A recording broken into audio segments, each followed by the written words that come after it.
So some big ideas in math, but that we want to use whenever we can to help us kind of visualize and understand things. And these are ideas that are prevalent in our math all the time, so that there's lots of opportunities to use them.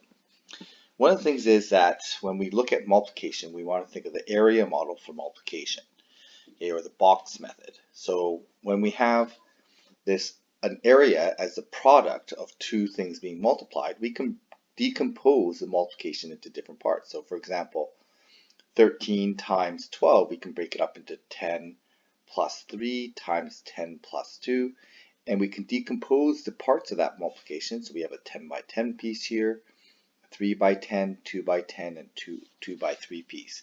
And we can work out our multiplication. We can do our mental math this way to help us figure some more complicated multiplications out. But in general, this idea of using area as the product or the answer to a multiplication and the side length represent the factors of a multiplication is a very important concept. So proportionality and similarity, so there's this proportional equation that exists. Okay, so in a proportional equation or equivalent fraction, there are these multipliers that allow us to go between two equivalent fractions. So for example here, we can go from 3 to 15 by times 5 going to the right. That means on the bottom, we're also going to go times 5 to keep it proportionally equivalent. Now, not only is there a multiplier going left and right, there's also a multiplier going up and down. So in this case here, we can go from bottom to top with a multiplier of 0.75. Okay. We can also use that same multiplier in the reverse direction, going this way, so divide by 0.75. Okay, so, and we can use the reciprocal going the other way. So instead of timesing by 5, okay, I can divide by divide by 1/5, going from left to right as well.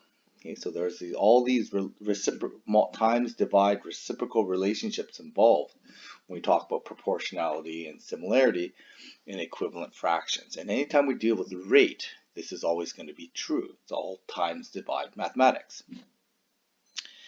The other thing here is the idea of opposites or inverse operations. If we can do something, we can apply something, we can undo that same thing. So for example, if I can times going this way, I can divide and undo that operation going the other direction. Okay, or if I add, I can undo it with a subtract and vice versa.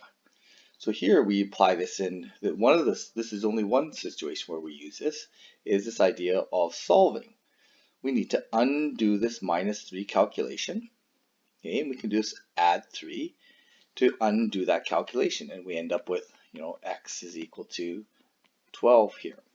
Okay, we can undo a multiplication with division.